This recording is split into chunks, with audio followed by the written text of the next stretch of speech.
شهر رمضان الذي أنزل فيه القرآن هدى للناس وبينات من الهدى والفرقان.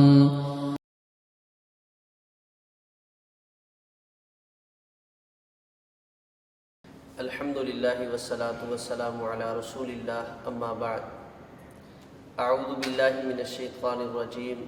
بسم اللہ الرحمن الرحیم.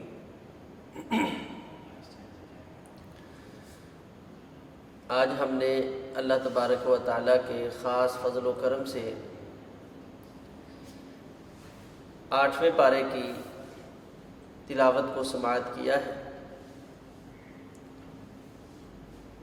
اس پارے کے اندر بھی 2 صورتوں کے کچھ اجزاء موجود ہیں، یعنی کہ سورۃ الانعام اور سورۃ الاعراف.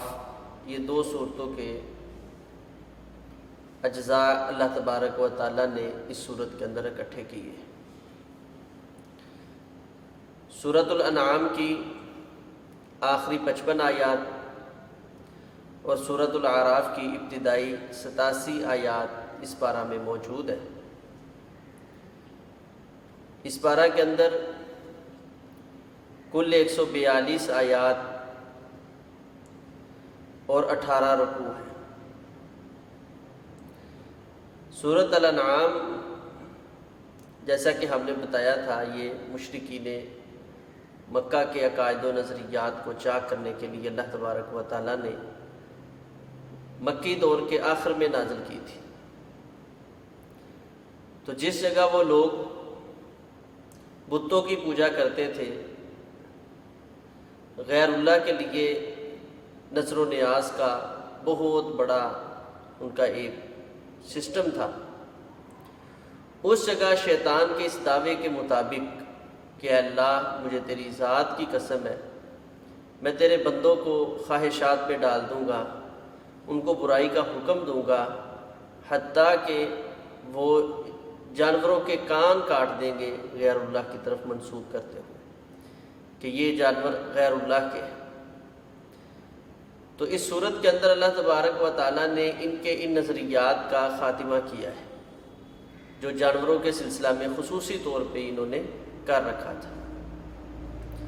تو اس نسبت سے اس کو سورۃ الانعام یعنی جانوروں والی صورت بھی کہا جاتا ہے. اس میں اللہ تبارک و تعالیٰ نے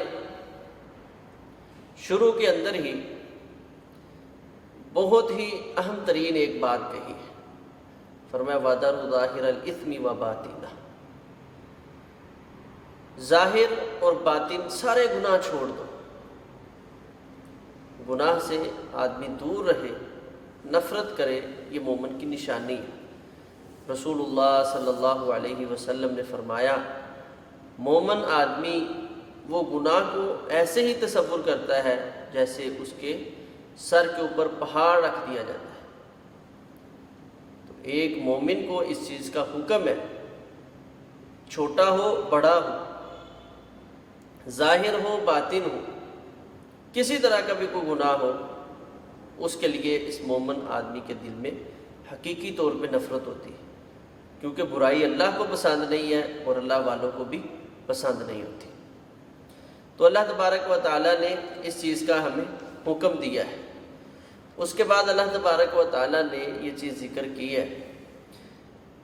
کہ کون سے جانور ہیں جو صفاتی طور پہ تو حلال ہیں لیکن اس کے اندر کوئی ایسے عیوب پائے جا رہے ہیں جس کی وجہ سے وہ حرام ہو جاتے ہیں. جس طرح کسی غیر کی ملکیت کو اس کی اجازت کے بغیر استعمال کرنا حرام ہے، اسی طرح اللہ کے علاوہ کسی کی طرف منسوب کر کے اس کی رضا اور خوشنودی حاصل کرنے کے لیے کسی چیز کو خرچ کرنا، جانور کو ذبح کرنا، یہ بھی حرام ہے. شریعت اسلامیہ نے اس کو شرک قرار دیا ہے. تو اللہ تبارک و تعالیٰ نے فرمایا وَكُلُوا مِمَّا ذُكِرَ اسْمُ اللَّهِ عَلَيْهِ، وہ چیز تم نے کھانی ہے جو حلال بھی ہو، دل کو اچھی بھی لگتی ہو، لیکن اس کی نسبت صرف اللہ کی رضا کی طرف ہو۔ غیر اللہ کی رضا حاصل کرنے کے لیے اس کو خرچ کیا جائے، اس کو ذبح کیا جائے تو وہ حرام ہو جائے گی۔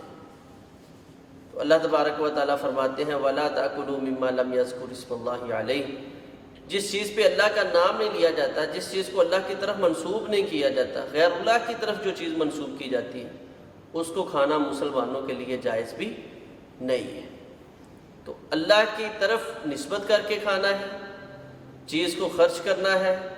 اس چیز کو لینا ہے جو اللہ کی طرف نسبت کر کے خرچ کی گئی ہے۔ اور شریعت اسلامیہ کہتی ہے کل سم اللہ وکل بیمینک وکل مما یلیک، جب بھی کھانا ہے بسم اللہ پڑھ کے کھانا ہے، دائیں ہاتھ کے ساتھ کھانا ہے اور اپنے آگے سے کھانا ہے۔ خصوصی طور پہ جیسے دائیں بائیں سے نئے لقمے اٹھانے، اسی طرح درمیان سے لقمے اٹھانے سے شریعت اسلامیہ نے منع کیا ہے، اور فرمایا کہ اللہ تبارک و تعالیٰ برتن کے درمیان میں برکت کو نازل کرتے ہیں، تو اس لیے درمیان سے نہیں کھانا چاہیے، صرف اپنے آگے سے کھانا چاہیے۔ تو یہ شریعت اسلامیہ نے ہمیں کھانے کے آداب، اور خصوصی طور پہ جس طرح مشرکین مکہ اپنے بتوں کے نام پہ جانوروں کو اور اسی طرح کھیتیوں کو چھوڑ دیتے تھے، اللہ تبارک و تعالیٰ نے ان کا رد کیا ہے۔ اس کے ساتھ ہی اللہ تبارک و تعالیٰ نے کھیتیوں کا بھی ذکر کیا ہے، فرمایا کہ یہ اپنی فصلوں کو غیر اللہ کے نام اور ان کی طرف منسوب کر دیتے تھے، اور اس انسان کی ظلم کی انتہا تو یہ ہے کہ جب یہ غیر اللہ کی طرف کسی چیز کو منسوب کرتا ہے تو فرمایا یہ اپنے ذہن اور گمان میں کہتے ہیں ھذا للہ وھذا لشرکائنا، یہ اللہ کے لیے ہے اور یہ ہمارے جو اللہ کے شریک ہیں ان کے لیے ہے۔ تو فرمایا جو کچھ اللہ کی طرف یہ منسوب کرتے ہیں اس میں بھی کچھ چیزوں کو اٹھا کے یہ غیر اللہ کے ساتھ ملا دیتے ہیں، لیکن جن چیزوں کو غیر اللہ کی طرف منسوب کرتے ہیں ان چیزوں کو یہ اللہ کی طرف نہیں ملاتے۔ یعنی کہ تعظیم جس قدر اللہ کی طرف منسوب کردہ چیزوں کی ہونی چاہیے تھی اس سے کئی درجہ بڑھ کر غیر اللہ کی طرف جو چیزیں منسوب کی جاتی ہیں ان کی طرف یہ نسبت کرتے ہیں۔ تو یہ انسان کے ظلم کی انتہا ہے۔ چاہیے تو یہ تھا کہ اللہ تبارک و تعالیٰ کا ادب اور اللہ تبارک و تعالیٰ کا حیا اس قدر ہوتا کہ اللہ کے ساتھ کسی کو شریک ہی نہ کیا جاتا، جبکہ پہلا اللہ کا حق جو ہے اس میں شراکت اور حصے داری کی گئی، اور پھر جو اپنے ذہن سے اللہ کی طرف چیز کو منسوب کیا جاتا ہے اس کو بھی اٹھا کے غیر اللہ کے ساتھ، جی اللہ کے ہم بھی اللہ کے، یہ چیز بھی اللہ کے لیے، لیکن جو وہ چیز غیر اللہ کی طرف منسوب ہے نہیں، اس کو کچھ نہیں کرنا، یہ فلاں درگاہ کی ہے، اس کو چھیڑنا نہیں ہے، اس کو تنگ نہیں کرنا، اس کو ایسے نہیں کرنا، تو یہ مشرکین کا وتیرہ ہے۔ اللہ تبارک و تعالیٰ پچھلے پاروں میں بھی اس چیز کو ذکر کر کے آئے ہیں کہ جو لوگ ہیں وہ اللہ کے ساتھ محبت کرنے کی طرح اللہ کے علاوہ لوگوں سے، اللہ کے علاوہ جو انہوں نے اللہ کے شریک اور ساجی بنائے ہیں ان کے ساتھ وہ اسی طرح محبت کرتے ہیں، تو یہ بہت ہی نامناسب چیز ہے۔ اس کے ساتھ اللہ تبارک و تعالیٰ نے پھر جب کھیتیوں کا ذکر کیا تو فرمایا یہ سارا کچھ اللہ کا عطا کردہ ہے، تو اللہ تبارک و تعالیٰ یہ نہیں کہتے کہ تم یہ سارے کا سارا جو سامان ہے اللہ کے راستے میں خرچ کر دو، اس کا ایک عشر مقرر کیا ہے کہ اس میں سے آپ نے 10واں حصہ جو ہے اللہ کے راستے میں دے دینا ہے۔ وہ اس صورت میں کہ جب اس کو پانی جو ہے وہ آسمانی بارش کا پانی لگتا ہے، محنت نہیں اس پہ ہو رہی، صرف آپ اس پہ جو ہے اناج ڈال رہے ہیں، غلہ ڈال رہے ہیں، بیج ڈال رہے ہیں، تو اس سے آپ غلہ حاصل کر رہے ہیں، تو اس میں آپ 10واں حصہ، اور اس کے ساتھ ساتھ اگر آپ کی اس پہ محنت خرچ ہو رہی ہے، یعنی کہ جو اس کے بیج ہیں اس کے علاوہ آپ پانی قیمتاً لگا رہے ہیں اور اس پہ آپ محنت کر رہے ہیں، کھاد وغیرہ ڈالی جا رہی ہے، تو شریعت اسلامیہ نے اور آسانیاں دے دی، فرمایا 10واں نہیں 20واں حصہ اللہ کے راستے میں خرچ کر۔ تو یہ اللہ تبارک و تعالیٰ کا خالص حق ہے، جو اپنی کھیت ہے، اناج ہے، غلہ ہے، اس سے 20واں حصہ اللہ کے راستے میں نکالنا ہے۔ اس کے ساتھ ہی اللہ تبارک و تعالیٰ نے جو چیزیں حرام تھیں ان کا ذکر کیا ہے اور فرمایا آؤ میں تمہیں بتاؤں کہ کون کون سی چیزیں اللہ تعالیٰ کو بہت ہی زیادہ ناپسندیدہ ہے۔ تو ان میں سے سب سے پہلی چیز کیا ہے؟ اللہ کی ذات کے ساتھ شرک نہیں کرنا۔ نمبر 2 پہ اپنے والدین کی نافرمانی نہیں کرنی۔ اللہ تبارک و تعالیٰ نے کئی ایک مقامات پہ قرآن حکیم کے اندر اس چیز کو ذکر کیا ہے کہ جس جگہ اپنی عبادت کا ذکر کیا ہے، اپنے ساتھ شرک کرنے سے منع کیا ہے، اسی جگہ والدین کے ساتھ حسن سلوک اور والدین کی نافرمانی کو اللہ تبارک و تعالیٰ نے حرام کر دیا ہے۔ تو اس جگہ بھی اللہ تبارک و تعالیٰ نے اپنے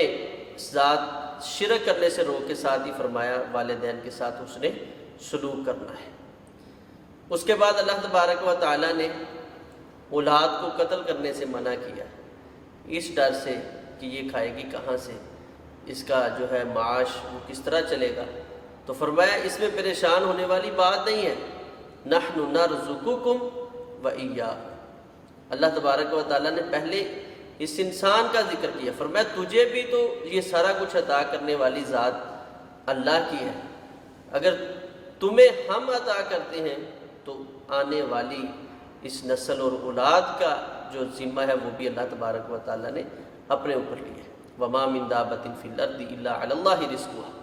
فرمایا کوئی بھی رینگنے والا جانور اس زمین پہ نہیں ہے، چلنے والا کوئی بھی جانور نہیں ہے، کوئی بھی جاندار چیز نہیں ہے، إِلَّا عَلَى اللَّهِ رِزْقُهَا، مگر اللہ تبارک و تعالیٰ اس کی تخلیق سے پہلے ہی اس کا رزق اپنے ذمہ لے لیتے ہیں۔ تو اس مناسبت سے اولاد کو قتل کرنا یا ایسا کوئی منصوبہ بندی کا سسٹم کرنا اس ڈر سے کہ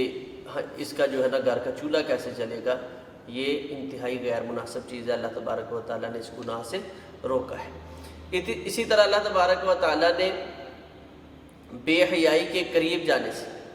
ما ظہر منہا وما باطن، فرمایا کوئی ظاہری بے حیائی ہے، باطنی بے حیائی ہے، اس سے تم نے دور بھاگنا ہے، قریب بھی نہیں جانا۔ اور جس جگہ بے حیائی اور زنا کی بات آئی، باقی اللہ تبارک و تعالیٰ نے گناہوں سے روکا ہے،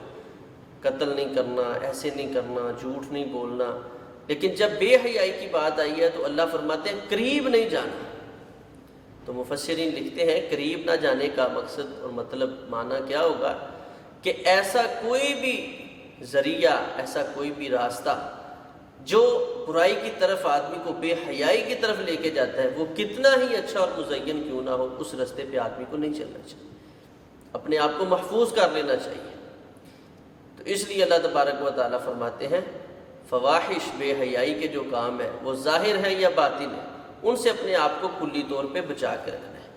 اس کے بعد اللہ تبارک و تعالیٰ نے انسانی نفس، مسلمان کے نفس کی حفاظت کی اور فرمایا اس کو قتل نہیں کرنا۔ پھر فرمایا یتیم کا جو مال ہے اس کے قریب نہیں جانا، یعنی اس کو ناجائز طریقے کے ساتھ نہیں کھانا، اور اس کے ساتھ ماپ کو، میزان کو، ناپ تول کو پورا کرنا ہے، اس کے اندر کمی نہیں کرنی۔ اور اس کے ساتھ ساتھ اللہ تبارک و تعالیٰ نے اس چیز کا ذکر کیا ہے کہ جب بھی بات کرنی ہے عدل اور انصاف پہ مبنی، صاف ستھری سیدھی بات کرنی ہے، ایسی بات نہیں کرنی جس کے اندر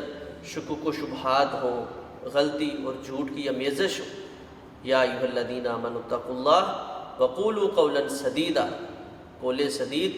صاف سیدھی ستھری بات جو ہے وہ تم نے لوگوں کے سامنے کرنی ہے۔ فرمایا کہ وہ بات بے شک تمہارے کسی قریبی کے خلاف، حتیٰ کہ انسان کے اپنے نفس کے خلاف بھی کیوں نہ ہو، بات جب بھی کرے سیدھی کرے۔ رسول اللہ صلی اللہ علیہ وسلم نے فرمایا ایسے شخص کو میں جنت کی ضمانت دیتا ہوں، میں اللہ کا نبی اس بات پہ گارنٹی دیتا ہوں کل قیامت کے دن اس بندے کو جنت ضرور لے کر دوں گا جو آدمی مزاح کے اندر بھی جھوٹ کو چھوڑ دے، یعنی شغل اور مزاح کے اندر بھی آدمی بات کر رہا ہے، حق، صاف ستھری اور سیدھی بات کر رہا ہے، توریہ کر لے، شریعت نے اس کی اجازت دی،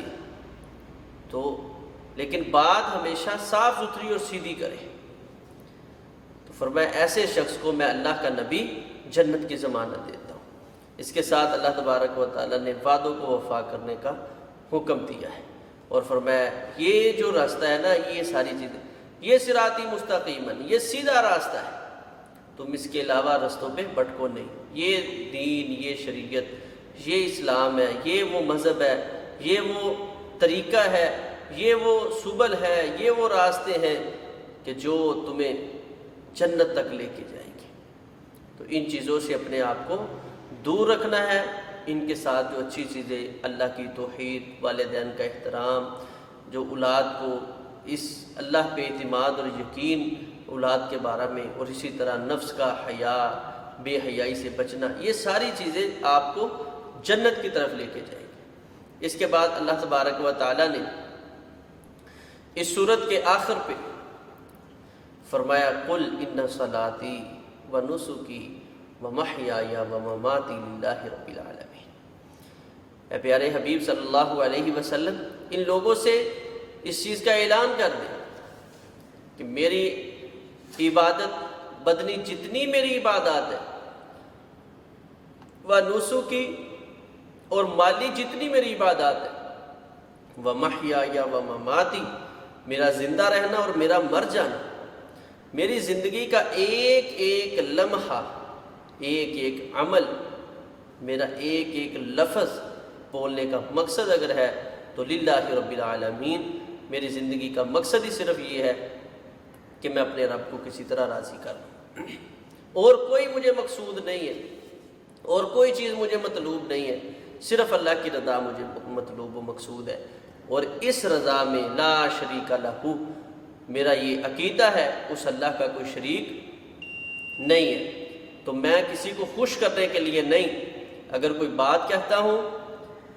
یا اگر میں کوئی عمل کرتا ہوں تو اس میں خالص اللہ کی رضا مطلوب و مقصود ہے۔ اس کے بعد اس پارہ میں سورۃ الاعراف ہے۔ اعراف یہ ایک مقام ہے جو جنت اور جہنم کے درمیان میں ہے۔ اس مقام پہ وہ لوگ اکٹھے کیے جائیں گے جن کے دنیا کے اندر کیے ہوئے اعمال کل قیامت کے دن برابر برابر، یعنی گناہ اور نیکیاں یہ برابر برابر ہو جائیں گی۔ تو جنت اور جہنم کے درمیان ان لوگوں کو اس مقام جسے دیوار اعراف کہا جاتا ہے اس پہ کھڑا کر دیا جائے گا۔ تو رسول اللہ صلی اللہ علیہ وسلم کی شفاعت کے ساتھ ان لوگوں کو پھر جنت کا داخلہ نصیب ہوگا۔ تو ان لوگوں کا اور اس مقام کے ذکر کی وجہ سے اس صورت میں موجود ہے۔ اس صورت کا نام صورت الاعراف ہے۔ اس صورت کے اندر کل 206 آیات اور 24 رکوع ہیں۔ یہ بھی مکی دور کی آخری صورتوں میں سے ایک صورت ہے، اور اس صورت کے اندر اللہ تبارک و تعالیٰ نے جیسے مکہ والوں کو سمجھایا ہے، پوری دنیا کے لوگوں کو عقائد کی اصلاح کی ہے، اسی طرح اللہ تبارک و تعالیٰ نے پچھلی قوموں کا ذکر بھی کیا ہے کہ ان کو اللہ تبارک و تعالیٰ نے کیسے عزت دی تھی۔ لَقَدْ خَلَقْنَا الْإِنسَانَ فِي أَحْسَنِ تَقْوِيمٍ ثُمَّ رَدَدْنَاهُ أَسْفَلَ سَافِلِينَ۔ اللہ تبارک و تعالیٰ نے تو بڑا ہی احسن، بہت خوبصورت انسان کو پیدا کیا، لیکن یہ اپنے کرتوت اور کردار کی وجہ سے پھر یہ انتہائی نیچے سے نیچا ہوتا چلا گیا، حتیٰ کہ اس نے اپنا انجام خود ہی جہنم جو ہے نا وہ تسلیم کر لیا۔ تو اللہ تبارک و تعالیٰ نے اس صورت کے اندر لوگوں کو اسی طرح مخاطب کی ہے۔ شروع صورت میں ہی حضرت آدم علیہ السلام کی تخلیق، یعنی انسانیت کی تخلیق کا ذکر کیا ہے۔ حضرت آدم علیہ السلام کی تخلیق کے ساتھ ابلیس کا انکار کرنا، اور پھر اس کو اللہ کی درگاہ سے، دربار سے دھتکار دینا، اور اس پہ قیامت کے دن تک اللہ تبارک و تعالیٰ کی طرف سے لعنت اور پھٹکار کا ڈالا جانا، اس چیز کا اللہ تبارک و تعالیٰ نے اس صورت میں ذکر کیا ہے۔ اس ابلیس کے دشمن ہونے کے ساتھ اللہ تبارک و تعالیٰ نے اس چیز کو ذکر کیا ہے کہ اس نے سب سے پہلا داؤ میرے اور آپ کے باپ اور اماں یعنی آدم اور حوا علیہم السلام پہ جو چلایا ہے، تو اس کا مقصد کیا تھا؟ سب سے پہلا مقصد یہ تھا کہ جنت سے لوگوں کو نکال دیا جائے، جہنم کا ایندھن بنا دیا جائے۔ تو اس پہ یہ محنت کر رہا ہے۔ پھر اس نے جو محنت کی ہے دنیا میں اس کا نتیجہ کیا تھا؟ تو اللہ تبارک و تعالیٰ نے اس بارہ میں اس کو ذکر کیا ہے، فرمایا کہ جو ہم نے انسانی حیا کو ترقی دینے والی چیز نازل کی تھی نا، لباس، یہ شیطان کی کوشش ہے کہ لوگوں کا لباس اتار دیا جائے، ان کو بے حیا کر دیا جائے، اور یہ اس پہ بڑی محنت کر رہا ہے، اور موجودہ دور میں تو کہہ لیں بہت زیادہ محنت ہو رہی ہے اس مسئلے۔ تو یہ اللہ تبارک و تعالیٰ نے آدم علیہ السلام کی اولاد یعنی انسانیت کی گمراہی، جب